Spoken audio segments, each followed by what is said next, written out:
আজি অম্বুবাচীৰ প্ৰবৃত্তি কামাখ্যা দেৱালয়ৰ লগতে ৰাজ্যৰ মঠ মন্দিৰসমূহৰ ভিতৰত অন্যতম ঐতিহ্যমণ্ডিত দৌলগোবিন্দ মন্দিৰ আজিৰে পৰা বন্ধ থাকিব দৌলগোবিন্দ মন্দিৰ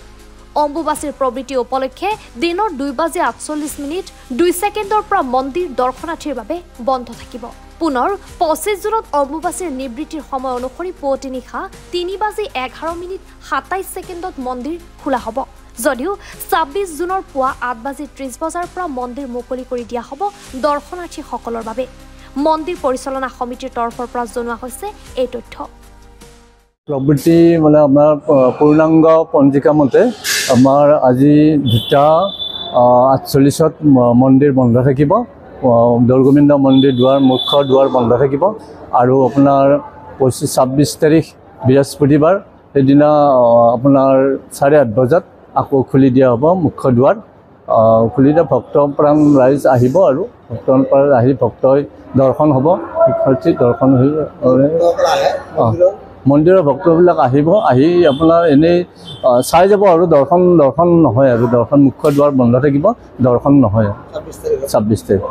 আজি 2:48 10 ছেকেণ্ডৰ পৰা অম্বুবাচী প্ৰবৃত্তি হ'ব সেইবাবে মহাপ্ৰভু শ্ৰী শ্ৰী দৌলগোবিন্দ মন্দিৰৰ প্ৰধান মণিকূট 2 বজাৰ পৰা আজি দৰ্শনাৰ্থীৰ কাৰণে বন্ধ থাকিব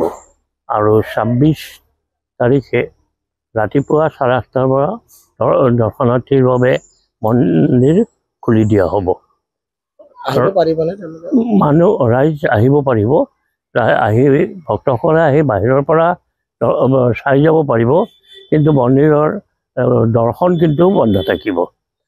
আৰু এইটো হৈছে আচলতে পৃথিৱী আমাৰ ধৰিত্ৰীৰ ৰাজস্বলা হ'ব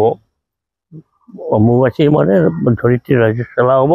এই উপলক্ষে গোটেই মন্দিৰ আমাৰ মন্দিৰবোৰ বন্ধ থাকিব আমিনগাঁৱৰ পৰা নয়নজ্যোতি দাসৰ ৰিপৰ্ট এনি ভাৰত 24